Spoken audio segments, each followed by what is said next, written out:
Good evening, ladies and gentlemen, and happy Easter once again.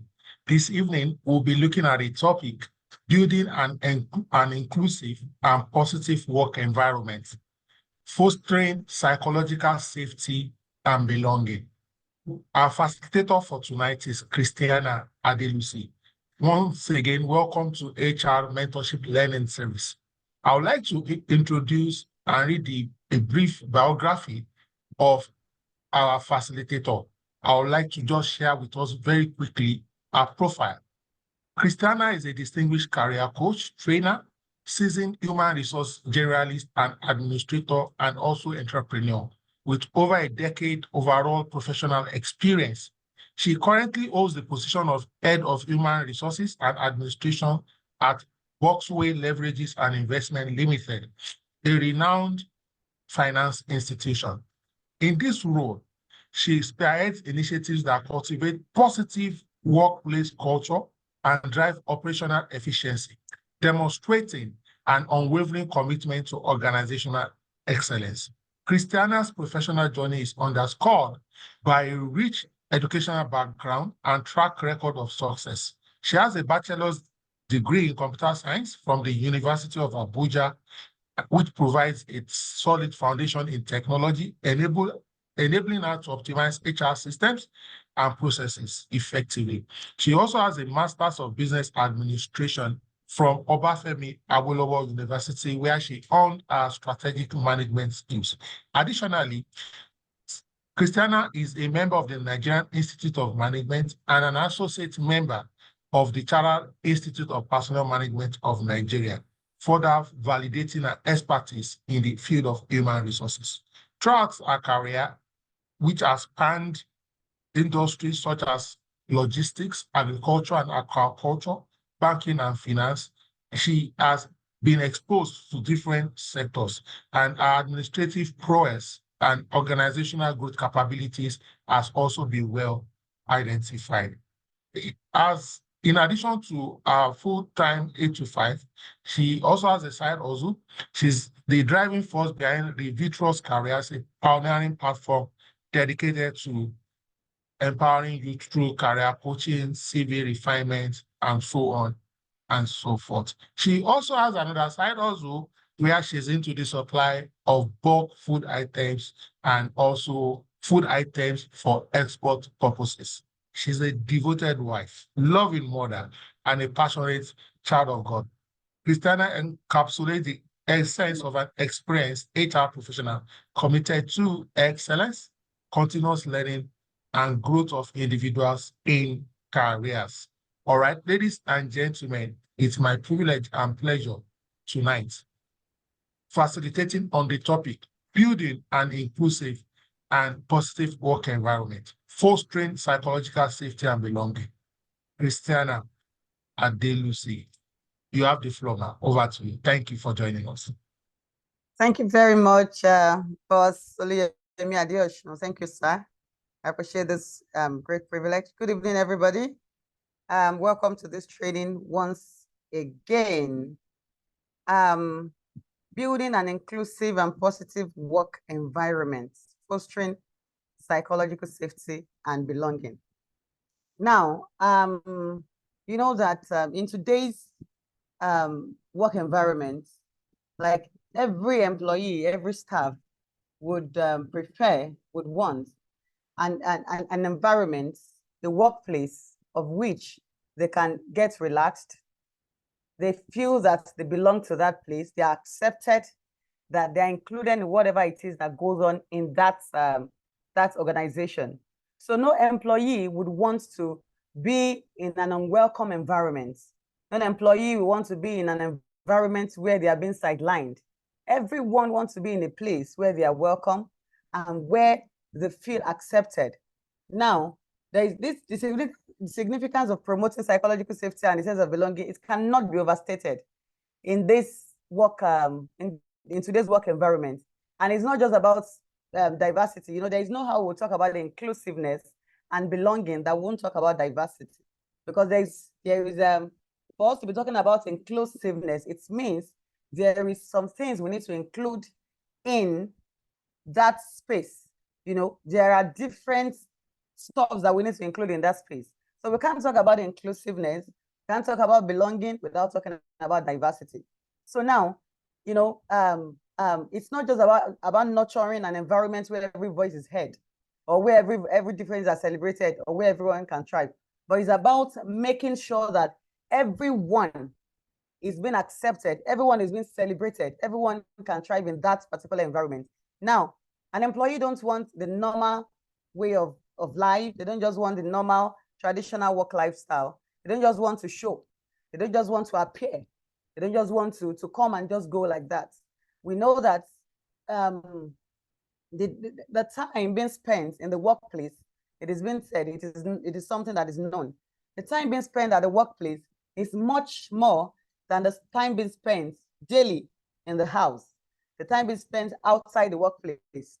Workplace from 8 to 5, 9 to 5, 8 to 6, 9 to 6. That is more of the time of a person being spent per day.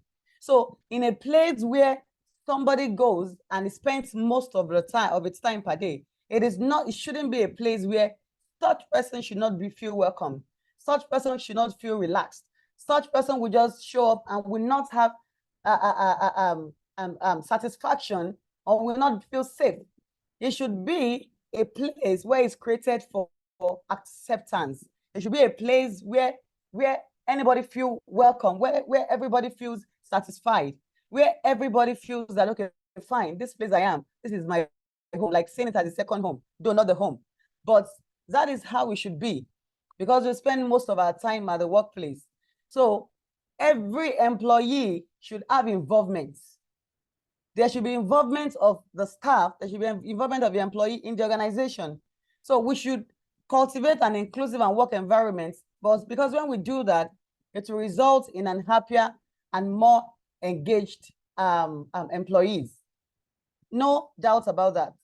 Anyone that is satisfied, anyone that feels welcome, anyone that feels accepted, anyone that feels that, okay, this organization belongs to me, no doubt the person will feel more engaged. The person will be more engaged in whatever it is that is ongoing in the organization. Now, I'll just throw some little trivia to us. Now, quality pay and work-life balance, because work-life balance have to also be with inclusive. It goes in line with inclusivity, belonging, and psychological safety. Quality pay and work-life balance. We can classify work-life balance to be part of those inclusiveness and belonging. Now, for quality pay, between quality pay and work-life balance, what would you choose? What do you think holds greater significance? As a person now, to you, you're going to an organization, they offer you huge pay, and again, in that same organization, the work environment is not welcoming. The policy is not favorable. Let me say it's not too favorable to one. The environment is hostile. There is a lot of activity that is not okay to you. The work culture is not even okay. Now, if you are asked to choose between that kind of environment and them offering you a quality pay, what would you choose? Let me just see one or two response to that, then we'll move on. What would you choose, the quality pay or a work-life balance? A work-life balance, you can drop it on the chat box. A work-life balance in the sense that, in this, Loretta, work-life balance, yes.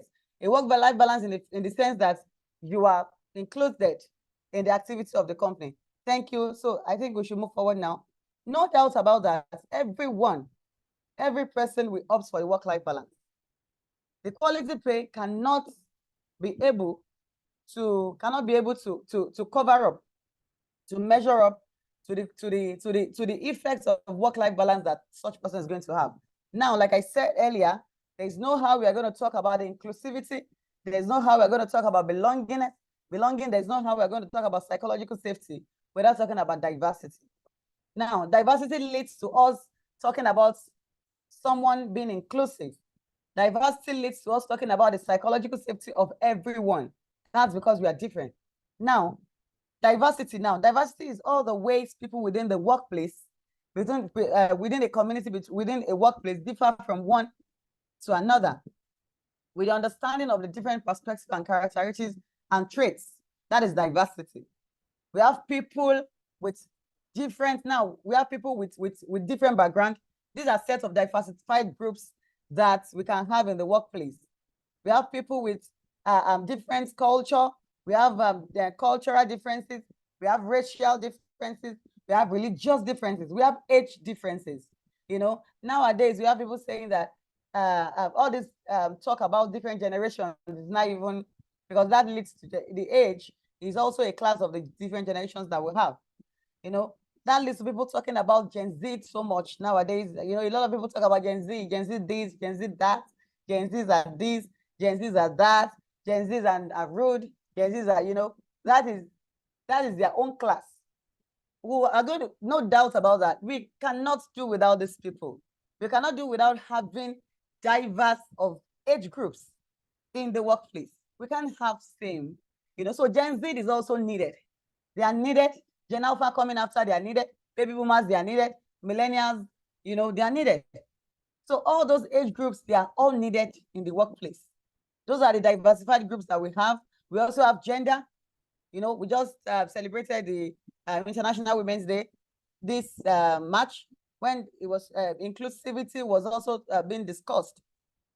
So we have gender differences. We have female, we have male. In some countries, they have even more than male and female. You know, we have combined gender. So also different sexual orientation. We have disability differences. We have socio-economic background. We have class diversity. We have educational difference. We have personality differences.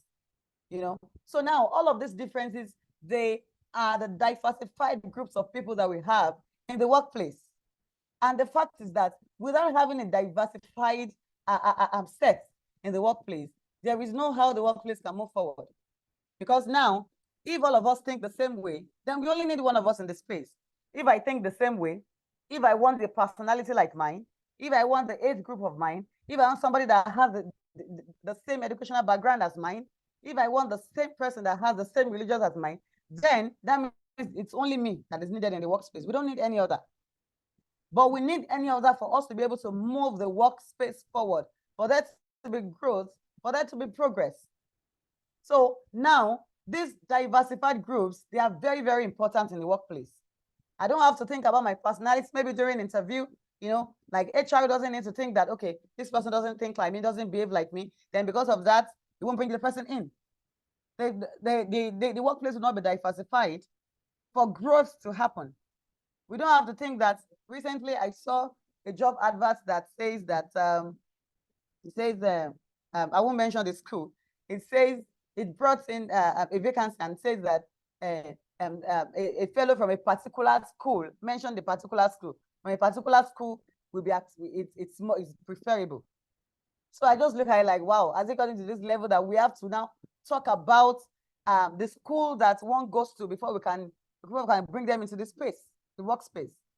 Shouldn't be. We should have diversified groups in the workplace, because having these, that is when the organization can move forward. Now, having talked about diversity, including those diversified groups into the workplace, that is inclusion. That is all those people we mentioned earlier, those age groups difference, those gender differences, those education differences, those personality differences, bringing them into the workspace, then making them included. Having actions that make them feel welcome and respected. Not actions that make them feel sidelined. Not actions that make them feel unwelcome. Not actions that make them feel unwanted. So that is inclusion. Inclusion is having those diversified groups, having them in the workplace and making them feel welcome and respected, regardless of who they are, regardless of their background, regardless of their cultural differences, regardless of whoever they are, making them a part of the whole, making them an important part of the whole. Now, we're going to talk about how to cultivate inclusivity and positivity on the workplace. The fact is that there is no how one feels included that will not feel that that the workplace will not experience positiveness. So now we're going to talk about different ways to cultivate inclusivity and positivity on the workplace. Number one is creating a culture of respect and acceptance for all individuals. For these individuals that you've brought in, these diversified groups that have come into the organization, as an HR, we have the duty of creating that culture of respect and acceptance for all of them. For all of them. They must feel welcome. Now, what is culture? Culture is a way of life. Culture is the way we live. Culture is the day-to-day way of living. It's like an habit, something that you do every now and then. So the culture of the organization should have respect and acceptance for those diversified set of people that are in the workspace. They should feel respected. They should feel accepted. Now, we also, as HR, we also have to have a mindset and education awareness for our other staff. Now, we have to, for them to shift attitudes and beliefs towards inclusivity and towards inclusiveness, we have to train and make every other staff aware of this. Because some people, it is not their fault. They don't know about it. They are not aware. They are not, they are ignorant. They are ignorant of this, they're ignorant of this topic. They're ignorant of what this can contribute to the workspace. So we have the responsibility to train about inclusivity, you know, to train them about belonging, to train them about diversity, to train them about what they need to do, their own parts of duty in making these diversified groups accepted. We should make the learning, we should make it ongoing. It shouldn't be something that should stop. It shouldn't be something that should be one-off. It should be ongoing. The learning and awareness should be ongoing. Number three, the leadership commitment. Leadership of the organization, it should be the driving force behind the DEI, the diversity, the equity, the inclusiveness, the belonging, the EIB. They should be the driving force behind it. If the leadership of the company doesn't accept inclusiveness, doesn't accept diversity, if they don't show it that they are that they are okay with diversity, that they are okay with it, then the organization will not be able to drive it forward. The leadership should be committed to diversity. They should be committed to including every members of the diverse groups into the organization, to making them accepted, to making them respected. The leadership of the organization should be committed to it. Now, any DI initiative, any diversity and inclusiveness initiative that doesn't involve the leader's commitment is dead on arrival. No matter what the HR does, it's dead on arrival. Because whatever the HR does, having the backing of the leadership of the organization, having the backing of the management, the board, that makes the person, that makes the particular project to move forward. So any DI initiative that the management of the company, the leadership of the company is not committed to, it's dead on arrival. So the leadership should not only talk about this, they should also exude this inclusivity. It should be shown. Now, the next is accessible policies and procedures. The HR saying that probably there's the policies of the organization doesn't support this inclusiveness, doesn't support belonging. The HR can implement. The HR can draft a topic. The HR can draft these policies, can implement this policy. Implementing anti-discrimination policies and unconscious bias training for managers. The HR can put in policy, can draft policies in line with this DIB. So once it becomes a policy, it becomes a rule. Remember that where there is no rule, where there is no law, then there is no crime. But once it has been drafted into the policy, once it has been made, it has been made a process, it has been made something to follow, it's been made a law, that it remains governable. It's something that everyone should follow. Then anti-discrimination policy should be placed in the policies and procedures of the organization. Now, active listening with empathy and understanding. Everyone should be able to listen, understand, and appreciate the diverse perspectives and experiences of each individual groups. For the age groups, Gen Z, they are this. Gen Z comes to the organization and said, ma'am, I think we need to do this way. I think this is the best way we should do this, without looking at the fact that they are of low age, that their age is not that they are not matured. One has to listen to whatever it is they bring to the table. One has to listen to it, active listening, understand who they are, understand who this set of people are. Now, Gen Z that a lot of people are talking about, it's not like they are very difficult to work with like that. Some other generations are even more difficult than Gen Z to work with. But so far you can understand who they are. So far you can read them. So far you can listen to them. You will know that these people have points in whatever it is they are saying. Understand their own perspective. Understand the angle of which they are coming from in whatever discussion that is going on. Just understand it. You know, recently in my organization, we do have knowledge sharing session every Thursday, of which we rotate. Everybody has to train. So a particular staff of ours came up, this Gen Z group came up and trained us on a very fantastic topic. Everyone, including millennials, Gen X, everyone was swept off their feet. You know, this set of Gen Z people, they have this kind of intelligence that it's just so spectacular. So even older generation were saying, wow, they have never seen this as this is being said. Something that even the higher generation couldn't even say. This Gen Z came up and he was able to deliver this lecture. He was able to touch everybody's hearts, including the fact that what he even trained about touched some people's personal life. Some people were testifying, they were commenting about it that, wow, even this training that they had, they have applied it to their marriage.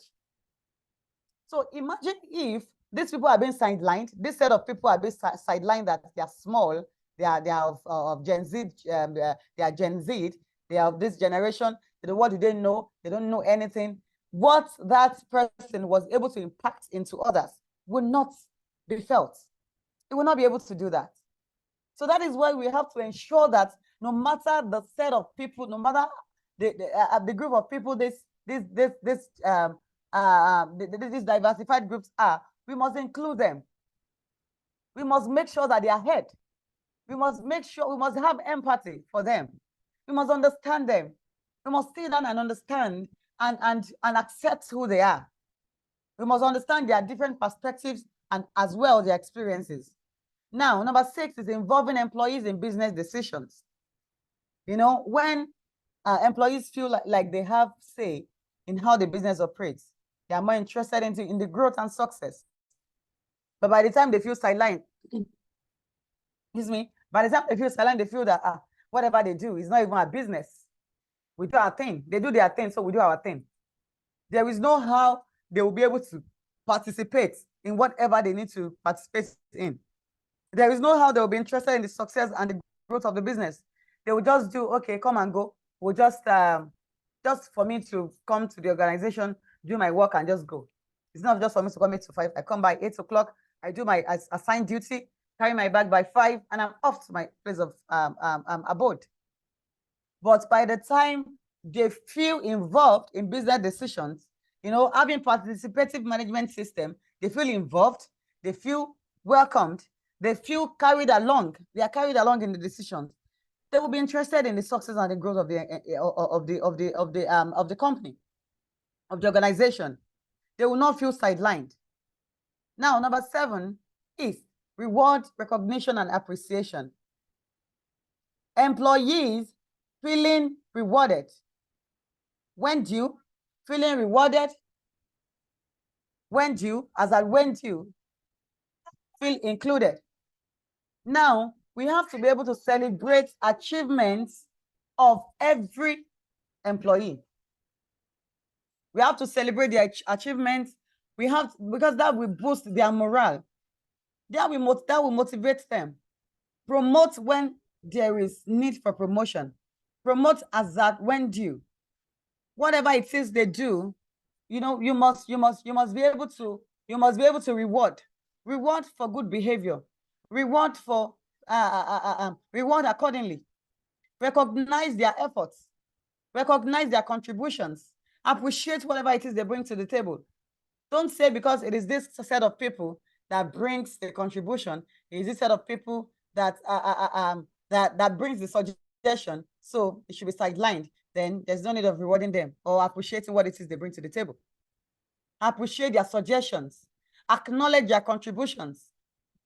You must be able to celebrate every achievement of theirs. You don't only punish for bad behavior. You don't only punish when they do something bad, but you must be able to recognize when they do good. You must be able to recognize and celebrate them. Very important. Now, number 8 is employee training and development. Every investment done on any employee is not a waste. It's not a waste at all. It's not a waste. There is a way of, aside the fact that it increased them, aside the fact that it improved their skill, it improved their knowledge, it adds to them. Aside that fact, it also makes them have this sense of belonging in the organization. It also makes them feel that the organization needs them. Because whoever you love, you invest in, they feel loved, they feel valued when they're invested in. You know, giving them, sending them on training, sending them on learning courses. That is also another part of showing that, okay, they're included in the organization. Not to just bring them in and dump them. Not to just make them be in the organization and just leave them. But we have to be able to train them. We have to be able to be concerned with their development. Development physically, development morally, development psychologically. So we have to be interested in their development by making sure we organize training and development courses for them. These will also make them included. These will also make them feel included in the workplace. It will make them feel that, okay, they belong here. Also, encourage open communication and active participation. Employees that feel safe to express themselves openly, they take risk. They take risks, they talk. And they are able to share their ideas without fear of judgment or retribution. But in a case where employees talk, maybe in a village square meeting or in a meeting, when somebody talk, and by the time the discussion, their contribution is being taken, maybe other people are now castigating them for that which they have contributed. That employee who have contributed something meaningful and being castigated for that will go back into his or her shell. That employee will never want to come out to say anything again. That employee will just say, okay, let me just be at my own peace. I just want my peace of mind. I don't want anybody to bully me. I don't want anybody to castigate me. Where employees are not being bullied, where employees have freedom of speech, where they have freedom of participation, they will feel included. You know, they will feel included. They will be able to contribute positively to the growth of the organization. There are a lot of them that might be, you know, that's why we are different. We have different set of people. If only me would be able to think of the way forward in an organization, then why do I need to bring other people? We bring other people in for them to be able to contribute to us. We bring other people in because we need their knowledge. We bring other people in because we need their skills. Bring them in because we need their experiences. We need their contribution. We need their ideas. People don't think the same way. So by the time whatever it is they are thinking, by the time it is being put to the table, by the time it's been suggested, we should not allow them to be bullied. When they say something, when they bring a suggestion, when they bring something to the table, bullying should not be part of it. Whatever it is they are communicating should be accepted. We should encourage the open communication and active participation of employees without them being bullied or being judged. That is very, very important. We should create a safe space for open and honest conversations. Now, transparency. We should be able to share information and decisions openly to every employee because it fosters trust. We should share decisions with them. We should share information to them.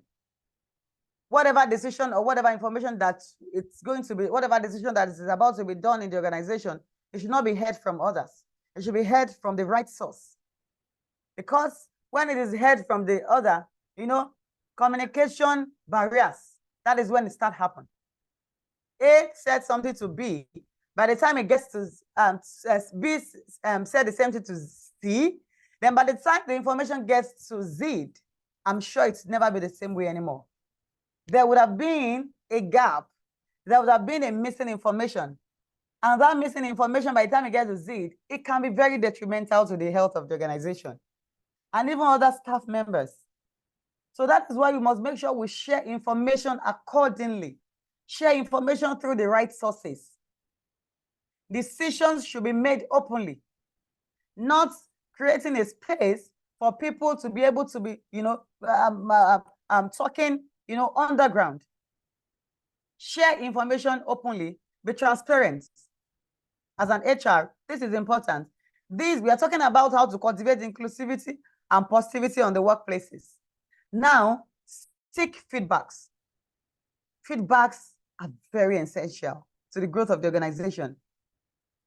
There are some people that no matter how you make them feel comfortable talking, no matter how the organization is that you make it open, that's okay, you are safe to talk, you are okay to talk, nobody will castigate you for what you said, nobody will bully you.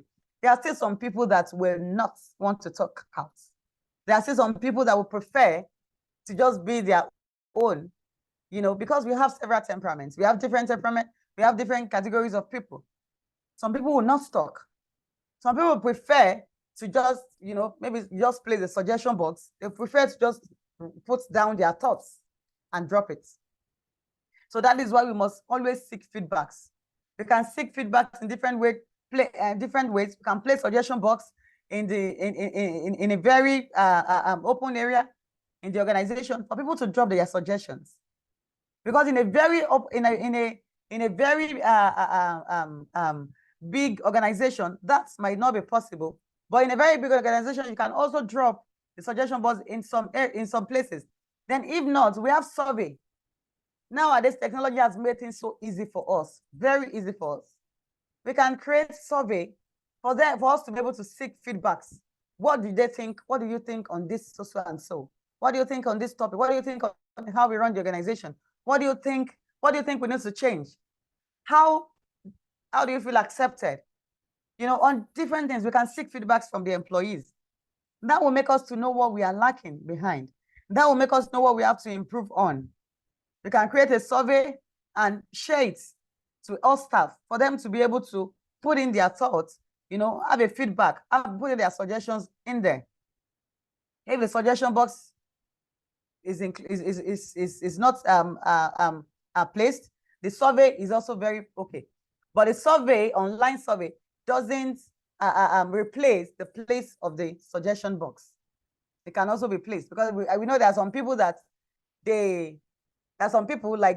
also we have some set of people. We have drivers, we have cleaners, we have some low-level staff that will not be able to have access to the online platform for their suggestions. So that is why we also need to drop suggestion boxes. And all these people that we look at, all these people that we look at that, okay, they are the low-level staff. They have a lot in their head. They also have to contribute. The fact that they are drivers, they are cleaners doesn't mean they don't have things upstairs. The fact that they are that doesn't mean that they don't know what is going on. They go everywhere. They see how other people do their things. Sometimes they have some things they want to contribute. I wish my organization will be able to do that. They will be able to improve because they see what other people, they talk with their colleagues, their contemporaries, they talk with colleagues in the other organizations. So if we make them feel sidelined, if we don't include them no matter who they are, not including them, it's not okay for the growth of the company as well. Because there's some people that there's some things that they also get to know from their friends and families in other organizations that they can bring in, they can suggest to us. So they also have some things to suggest. So seek feedbacks from every groups of people in the organization. Then not just to seek the feedback, not just to collect those information, not just to gather them, because if you gather them without utilizing it, they will not want to contribute the next time. They will not want to. The fact is that whatever it is you get from them, they must know that it is being used. They must see it being practicalized. They must see it is. I'm not saying it is every suggestion that comes in that is acceptable, that should be utilized. No, not everyone, not everything. But you must also make them know that their suggestions are well taken. Their suggestions are acknowledged. Their feedbacks are accepted. Their feedbacks are appreciated. So when you do that, utilize the one that is very, very important, that is to be utilized. Let them see that whatever it is they are saying, it is being utilized in the workplace. Then the last here is equity, equality, and fairness. We should strive to treat every employee fairly. This is very, very important. Not treating employee, not treating staff fairly. This bias, it affects some level of people. It affects staff a lot. By the time you choose that this is the person I want to favor, this person, because this person is performing, then the other set of people, you sideline them. The only person that is performing, you put the person on top of the game. So by the time we are doing that again and again, like using a performance to beat the non-performance, so, using them to flog the non-performance. I mean, the not non-performance here, the underperformers. So that's though, performance should be appreciated. But with that, it doesn't mean that those underperformance staff cannot even come up. By the time we set a PIP for them, by the time we try to, also boost their performance, whatever it is they are lacking, whatever it is they need to be encouraged. They need to be encouraged for them to be able to come up with their performance. We have to put it in place as well. Equality, equity, and equality doesn't mean equity. It's very different. It's very, very different. Equity treats everybody fairly. Equality, everyone that needs low-level employee, give them what they deserve. High-level employee, give them what they deserve. Everybody pay them accordingly. Be fair in your judgments and no bias. That is highly important. You should try to treat all employees very fairly and without bias, because favoritism has a way of affecting staff mentally. You hear mental health here, mental health there. It has a way of affecting them. I come to the place of work, I feel I'm not accepted. I feel somebody else is favored. I'm doing the same job the person is doing. But why is it that this person is earning more than me? Why is it that this person, whatever he says is accepted? But when I talk, I'm just put aside. Favoritism, bias, shouldn't be in the workplace. So we should strive to make sure every employees are treated fairly and without bias. Now, we're moving on to psychological safety. All those we talk about will enable an employee to be psychologically safe in the workplace. When you put all those steps of making them included, when you put them in place in the organization, it will make them psychologically safe. Now, psychological safety is the shared belief that everyone, not one, not two, not some set of people, not some groups of people, everyone in the workplace will not be punished or humiliated for speaking up, for taking risks, or for sharing their thoughts and their ideas. That is what it is. Now, the World Health Organization defines mental health as a state of well-being in which every individual realizes his or her own potential. Every individual realizes his or her own potential. Every individual can be able to cope with the normal stresses of the life. And with that, they'll be able to be productive. they'll be fruitful. They'll be able to make contribution to the organization, to their workspace, and even their community at large, and their home, when they feel safe. An employee that is not psychologically safe cannot be satisfied. An employee that is not psychologically safe, an employee that all those measures of inclusiveness that we have mentioned that is not in place cannot be psychologically safe. And an employee that is not psychologically safe will not be able to contribute to the organization and will not even grow personally. Their mental health is affected. So now, the state of an employee's psychological safety, the mental health, the well-being, the positive mindsets, healthy living. This contributes to their healthy living. We not want to have a workplace that employee comes and they have developed heart attack because they are in the workplace. Employee comes and are getting sick every now and then because of what they're experiencing in the workplace. That's because they are not psychologically safe. So we should be able to make them psychologically safe. Very, very important. Now, in a case, I have an example here. A case where deductions are made, for every offenses, that the employee have. There are some places I've heard about it that because they come late, it deducts their salary. They come late to the meeting, they deduct their salary.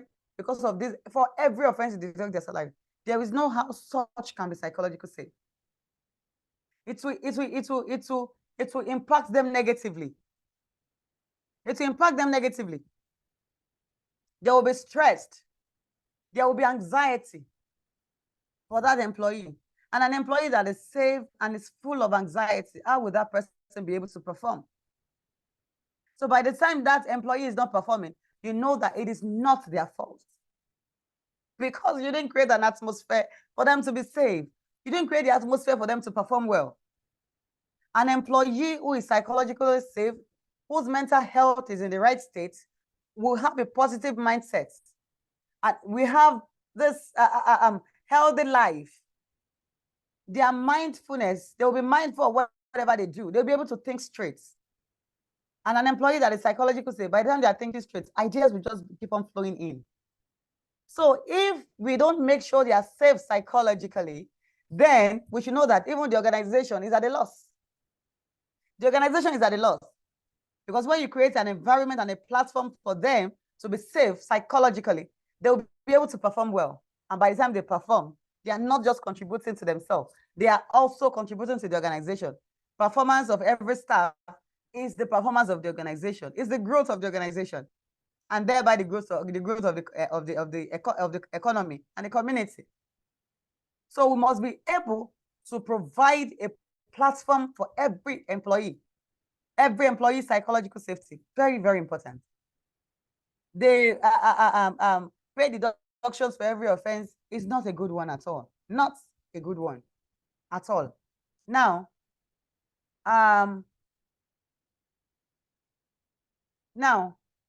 that's a sense of, we have belonging. We are talking about belonging now. Belonging is a sense of fitting in. A sense of fitting in. Like you feel you're an important member of a group. And belonging creates an environment where individuals feel valued, they feel accepted, and they feel included. And this leads to what?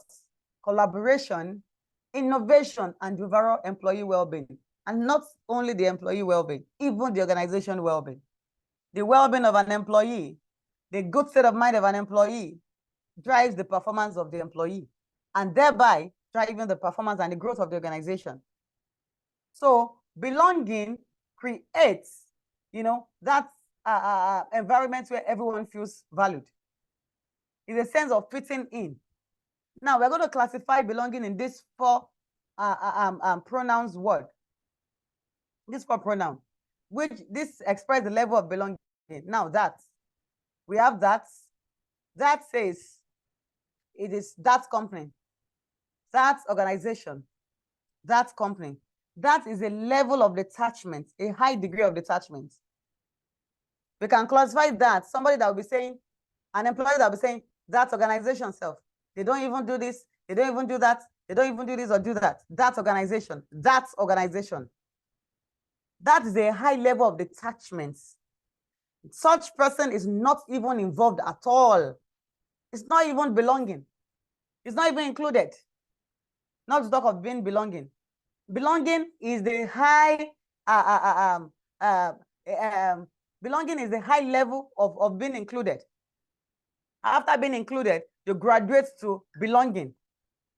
Now, if somebody is referring to an organization, that organization, does the person belong to the organization? No. For me to be saying that organization, that means I detach myself completely. I'm not even part of it. I'm not part of it. So it refers to external entities or circumstances, and it suggests a high degree of detachment, lack of involvement or responsibility. It is that organization. No, it is not my organization. It is not our organization. It is that organization. I'm not even among. I don't know whatever it is that is going on there. They don't know what is happening. That organization. Now, the next level is their organization. It is also a sense of detachment, but it's still better than the first one, which is that. You know, that one is also attributed to responsibility or ownership to others, their organization. That person is not still involved. The responsibility, the ownership is still attributed to other people. Such person, there is no belongingness affecting them in this level. You know, there's no belongingness affecting them in this level. Their organization, they do their thing. They are involved, their decision is their decision, is their thing. They run their thing by themselves. I'm not among, I'm not involved. Such, we can say such does not even fall into the belonging level. Now, from that there, a transition to our. From that hour, we can see that the person is not feeling included. Now, having this mindset that this thing belongs to us. This thing belongs to us. This organization belongs to us. It is our decision. It is our thing. It is our affair. It is our work. It is our workspace. We have to make it work. We have to make sure everything goes on right. That is a level of belonging. With this, we know that the employee already feels that this thing belongs to us. We have to make it work out. It signifies a deeper sense of collective ownership and shared responsibility within a group. Shared interest. And with this, it nurtures a collaboration and mutual support. It nurtures collaboration and mutual support because the person doesn't feel sidelined. He's now saying it is our thing. And for an employee to graduate to this level where he or she can say it is our organization, it is our thing, I'm sure the person would have graduated from the level of diversity to the level of being included, to the level of belonging to us.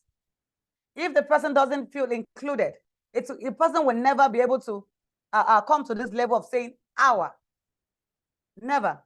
It will not come to the level of saying our organization, our thing. It is our decision. It is our responsibility to make sure it works out. It's our responsibility to make sure this company move forward. Now, the highest level of belongingness is the pronoun my. My. That's the second individual responsibility, individual ownership. Though the organization is not my father's business, you know, it's not my father's company, but it is my thing. What high level of belongingness? What high level of being included? The person already it's included in everything. Then we'll be able to say this is mine. You know, sometimes you will see some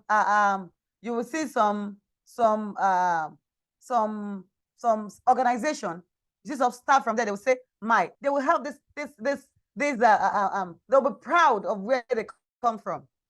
They will say my organization does this, my organization does that, my organization is on top, in my organization we are known for the best, in my organization we are this, we are that. That is because they included them. That is because they have seen some level of belonging, So they can now say, this is my thing. They can defend the organization anywhere. They can come out and say that this organization belongs to us. We need to make it work out. Belongs to me. Even if they are not even part of management. You will see low-level staff that are not even close to being in management position, claiming my organization, my company. In my bank, we don't do that. In my organization, we don't do that. In my organization, there is how we do our thing, and it works. You know, that is a high level of personal, they take personal responsibility for whatever happens. They are committed to their actions, committed to their decisions. They contribute a sense of belonging and empowerment. That is because they are the highest level of belongingness. Highest level of belongingness. Now, for an employee to get to this level, you know that that same employee, have been included. An employee that feels sidelined, that feels that is not accepted, an employee that doesn't have a level of acceptability, an employee that whatever it is that he or she contributes, it is not accepted, will never say my organization. Instead, they rather say that or there. They will not say my. But an employee that feels accepted, that feels that, yes, this is my thing, you know, whatever it is, decision, they are being carried along, they feel like respected, they feel valued, they will graduate to that level of my. So what is expected for every employee of an organization to be at this level of my, at this level of personal ownership, at this level of personal responsibility? That is where they should be.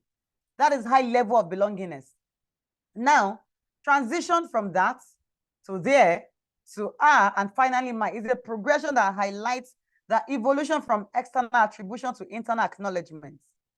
From external that to internal acknowledgement. And thereby it nurtures a culture of inclusivity, positivity, accountability in the workplace. Now, belonging in the workplace is vital to performance. Very important to performance. It's important to performance. It's important to innovation. It's important for retention. An employee who does not feel welcomed, who doesn't have that level of my organization, or even at the least our organization, an employee who doesn't get to that level will not be able to perform well. No matter the pushes, will not be able to perform. If I thought the person is even trying, just manage it to perform, I'm sure the person is being stressed.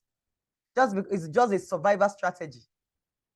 Just trying to survive so that you can just perform. They won't say, you're not performing, and just send him home. Exit such person from the system at the end of the day.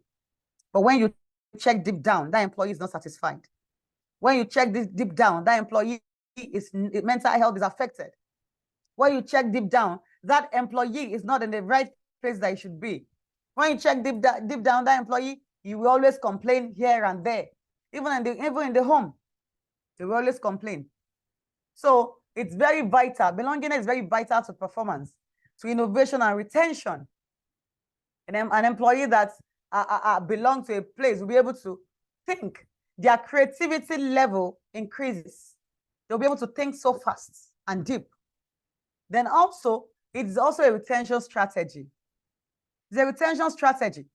Because such employee that feels welcomed, such employees that feel it is my thing, there's no how they would be seeking for employment in another organization.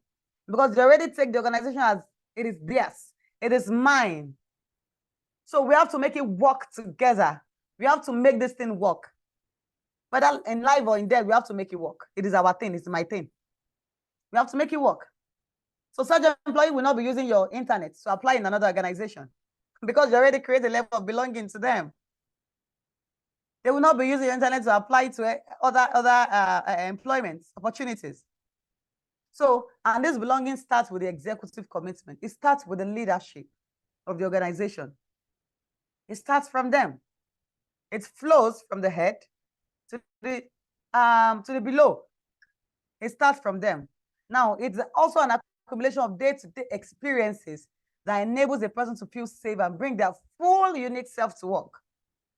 An employee who says, this is our thing, this is my thing, it must work. They will be able to, they will feel safe and bring their unique self to work.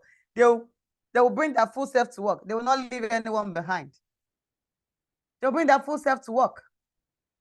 Now, if employees don't experience a sense of belonging, they are more likely to feel insecure, no doubt. They will feel insecure about their place in the organization, and they feel less random to be their authentic self. An employee that feels insecure can move anytime, even if the employee is a performer, is an asset. Normally, employees are assets to the organization, so they should be included. They should be valued. They are the assets. They are the work tools. They are the human work tools. Without them, the organization cannot move forward. So they should have this high level of security. They should not be having this fear and anxiety that they are coming to the work every now and then. They should feel secured. Then that insecurity, if they feel insecure, it creates fear in them. It undermines their performance, their creativity, and their ability and willingness to collaborate. Teamwork, not possible. An organization that the level of belongingness is that organization or there is no way they will be able to collaborate. There won't be teamwork. Imagine somebody saying it is their thing, and somebody saying it is my thing. Another person saying it is that organization, Jerry. Another person saying it is they are divided. There is no how there can be teamwork. There is no how they can collaborate. But when every one of them have this sense of it is our thing or my thing, then with that, they will be able to collaborate. They will be able to work together. Their creativity ability will increase. Their innovative thinking will increase. And by the time they are being creative, they are innovative, they have the freedom, they have the space, their mental health is in the right state for them to think and bring ideas to the table, ideas that will move organization forward. Now, the research reveals that when employees experience belonging in the workplace, they are 3 times more likely to feel looking forward to come to work. They are 3 times more likely to feel coming to work. They have this joy and excitement in them that I'm going to my workplace, not that workplace, not their workplace. They feel very, very excited. They look forward to coming to work. Not a state where somebody will be going to work that they will not be thinking, I'm going again. They are going for survival strategy, not because they feel like going. They just need to survive. It shouldn't be. Now, research also reveals that employees who have this high level of belonging, they are 3 times more likely to say their workplace is fun. You will see people coming and saying that, our workplace is this, our workplace is that. They come back and say, in my workplace, my workplace is very, very exciting. We have this, we have that going on in my workplace. We have this level of team engagement. We have this activities, this fun thing that is going on. They are more likely to say their workplace is fun because they belong. They feel that they are included in whatever it is that is going on in the workplace. Now, they're also 9 times more likely to believe people are treated fairly regardless of their differences. An employee whose level of belonging is high, is at the state of my or our, they are more likely to feel that everyone in the organization has been treated fairly, regardless of their differences. They will say, our organization, my organization, they have this diversity culture. We have diversified people, and we are this inclusive inclusiveness. We are maintaining that. They're also 5 times more likely to want to stay at their company a long time. Retention strategy. They will not want to leave. Even if some organization, even some employee rather, even if you offer them higher pay in some other organization, because of their level of belongingness, because of their satisfaction, because of the fun they derive, because of the peace of mind, they will not want to leave. I've heard people say before that, no, I can't leave this organization because I just have this peace of mind. I just have joy when I'm coming to work. That high level of satisfaction, that high level of belongingness, that high level of inclusiveness, that high level of employees being psychological safe, I can't leave the organization. I have to be here or nowhere. It's because they feel that they are secure. They will want to stay. That is part of the retention strategy. Now, we have benefits. We are going to go to benefits of cultivating a psychologically safe and inclusive workforce. Though we are already mentioning it as we're going, you know, we're mentioning it one after the other. But now it's to improve employee morale and engagement. It's to improve their morale. It's to improve their level of engagement. It's to increase their productivity and innovation. It's to make them productive. It's to make them think. It's to improve their creativity, their creative ability. Now, it's also enhance collaboration and team dynamics, teamwork. Employee that feels accepted, that feels this belongs to us, this belongs to me. This organization we must make it work. There will be team dynamics, there will be collaboration, there will be teamwork. Because without the teamwork, the organization cannot even move forward.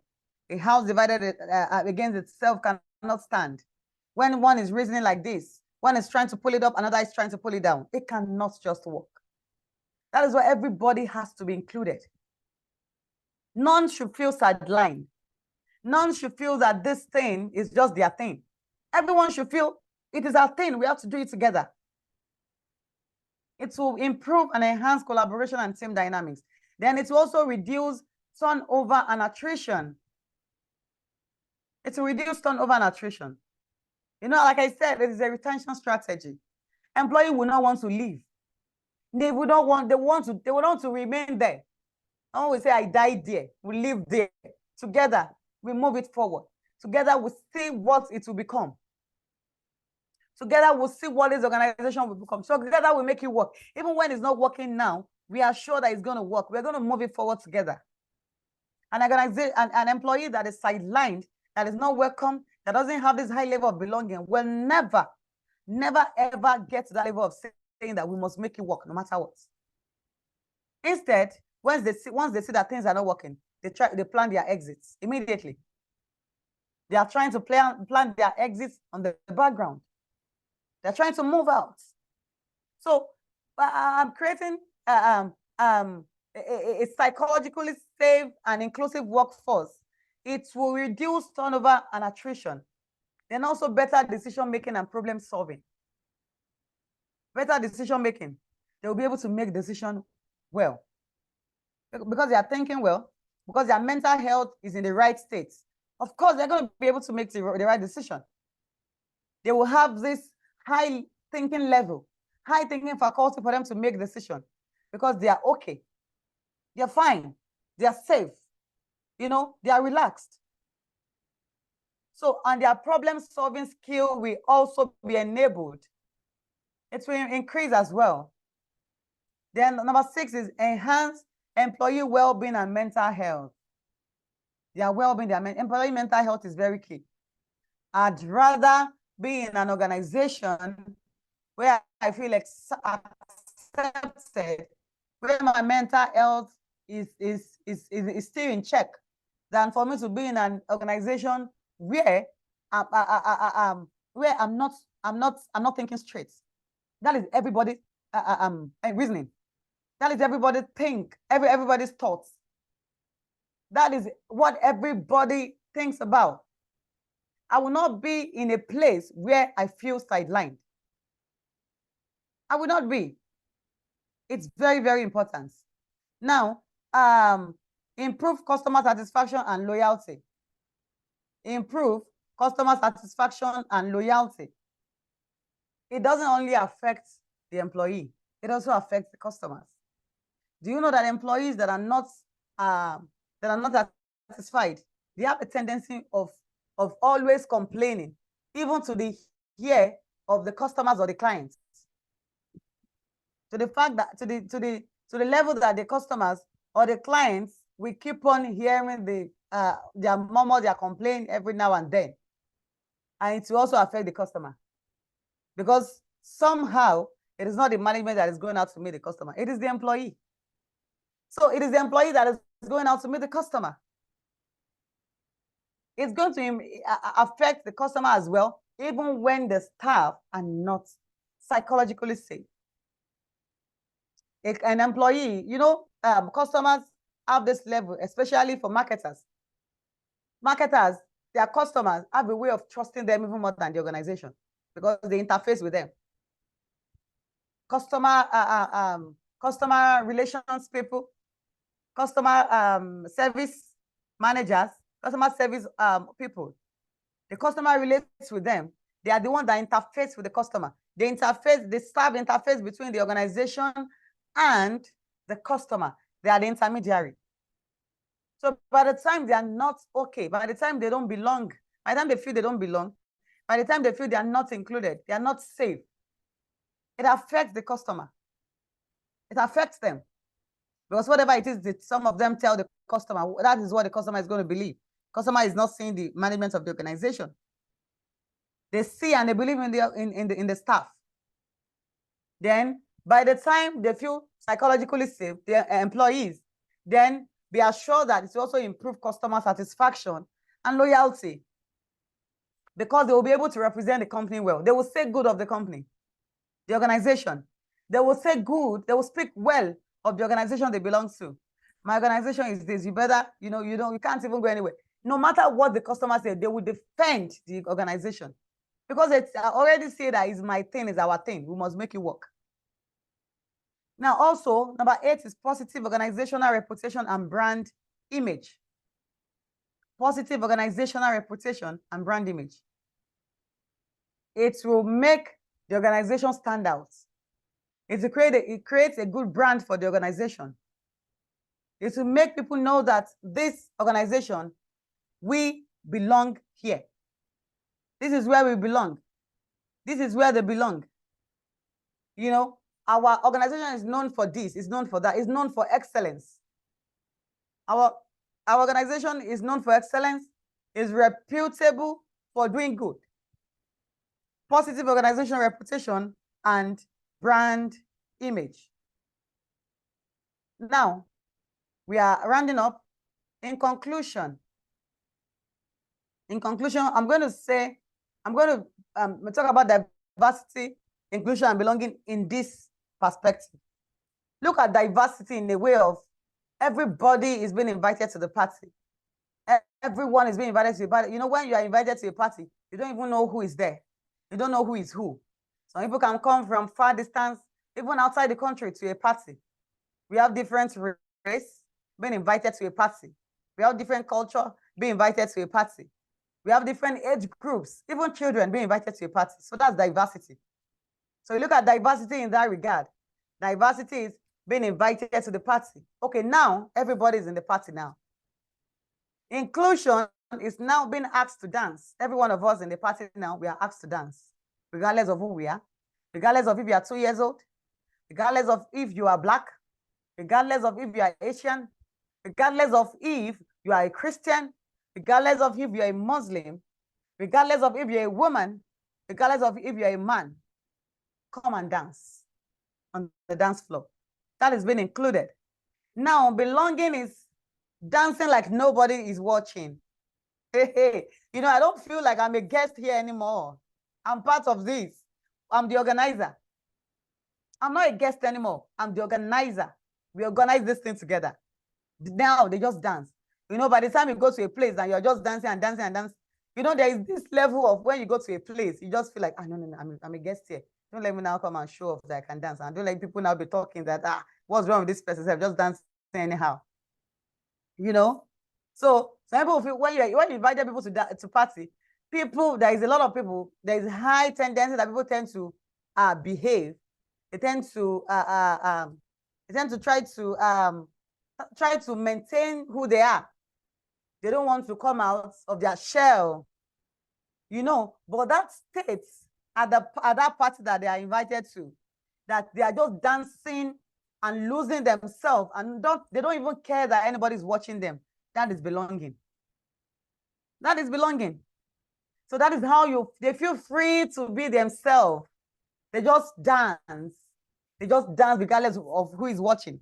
They dance without even thinking that I am a guest in this party.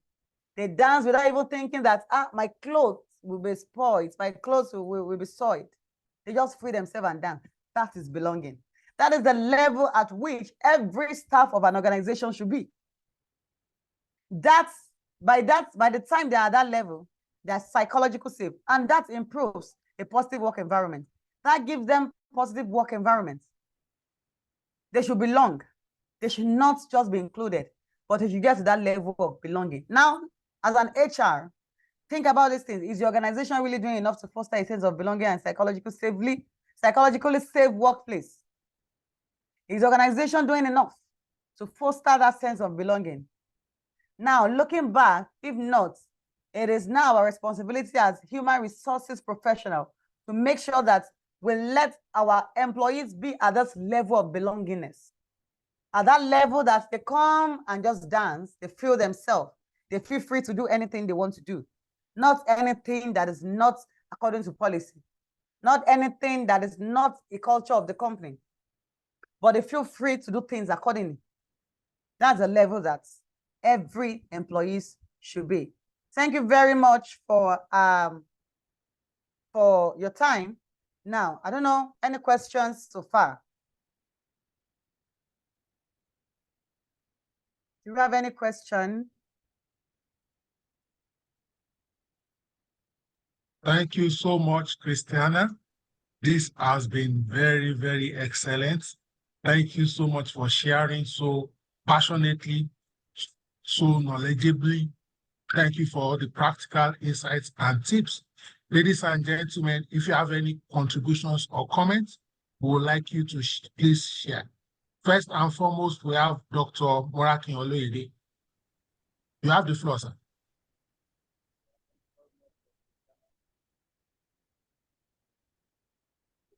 Hello, doctor. Please go ahead, sir. Okay, hello, can you hear me? Yes, sir. Can you hear me? Yes, sir, we can hear you, sir. All right. Christiana, well done for that wonderful presentation. For quite Thank you. insight into the topic, and especially the challenge that I was going to say that the HR people naturally also be to have some understanding of psychological consideration for us to be able to understand the human beings very well. Because what motivates employees or individuals varies from time to time, and the need for us to be cannot be emphasized if we want them to be at the highest and the need them to contribute. I'm going to also say that I worked in an organization in the past where treating from belonging was one of the greatest things that happened to Nigeria and reflected in the unparalleled commitment executed by the employees. It became an emotional thing. That organization is not in existence, but that principle or that policy of belonging that was established up to tomorrow has created a bond beyond the organization for people to benefit. For instance, aside from general. Hello, doctor. Is it possible to speak a little louder? We are struggling to hear you here. Is it louder now? Sir, please, if you can recap everything you said. I'm just hearing you well. I was thinking it was my network until I validated from one or two other people. Sorry, it must be my earpiece. I've removed the earpiece. Okay, let me start. I said, yeah. Okay, yes, sir. I said that HR professionals should have some understanding of psychological principles for us to be able to appreciate employees' feelings, concerns, especially in the areas of this belongingness that the Christiana has shared. Everybody like to be appreciated. Everybody like to be seen, to be recognized, let me put that way. And I said that in a place that I work, in a former place of work, this creating sense of belonging help a great deal, so that even now that organization is not in existence, but the bond that they has created emotional connection. That anytime you hear that the person works in this place, people want to go to any extent to be able to relate, assist, and what have you. Professionally, I see happening tomorrow. And I said one of those things they did that time, that even the cleaner, if there is a, what do you call it now, maybe profitability bonus or anything, it doesn't stop at whether somebody is permanent staff or contract staff or is a cleaner or a driver, everybody. And because of such a thing, anytime there is need for people, whether you are talking about marketing, IPO, or marketing the product, everybody also is involved, regardless of your level or the type of job you do, because they know that they are recognized, sense of belonging is created, and that if anything comes to the organization, they will also not be sidelined. So it's important for us, like Christina has said, to ensure we find different initiatives to ensure that sense of belonging is taken up as essential professionals, to ensure people feel valued, and you can be sure that they will go all the hog to contribute immensely to the organization. Thank you. Those are the comments. Thank you so much. Very, very insightful contributions. Thank you so much for sharing. Ladies and gentlemen, do we have any other contributions, questions, or clarifications? Okay, I don't see any hands up. Actually, in the chat group, I see people saying thank you to our facilitator. Please, let's appreciate in the comment section, or if you want to unmute our facilitator for tonight. She has really done an excellent job. I'm so proud of you. I'm so excited about with the quality of your submissions tonight. Ladies and gentlemen, you can unmute to thank our facilitator. Let's just appreciate her. It's not easy on Easter Sunday to be a blessing. Thank you so much, madam. Thank you. Thank you, madam. Thank you. Thank you, Madam Tracy. Thank you, ma. God bless you. Amen. Amen. Thank you, everyone. Thank you, ma'am. Thank you so much, everyone. Thank you too. Thank you for coming.